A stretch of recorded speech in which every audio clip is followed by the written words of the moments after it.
শালার ঘুমাইও তো শান্তি নেই রে।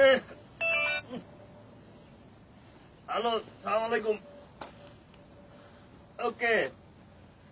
আরে বাবারে আমরা কইছি না আমি টেলিফোন আমার সামনে আকাম আমি টাকা পয়সা দিতে পারব না। শালার পুতের টেলিফোনের গোষ্ঠী শুধু শালার পুতের ঘুমাইও শান্তি নেই। পাড়া প্রতিবেশী যারা আছে সবাই দেনা ফেনা শেষ করতে করতে করতে করতে বিদেশের কোনো শান্তি পেলাম না। শান্তি টেলিফোনের গোষ্ঠী গেলে টেলিফোন করতাম না। টেলিফোন সেট চালাবো, টেলিফোন সেট চালাবো, টেলিফোন সেট চালাবো। পাড়া প্রতিবেশী কারো লেগে শান্তি পেলাম না। সবাই মন রক্ষা করতে করতে নিজের কিছুই করতে পারলাম না এই জীবনে। এই জীবনটাই ব্যর্থ গেল।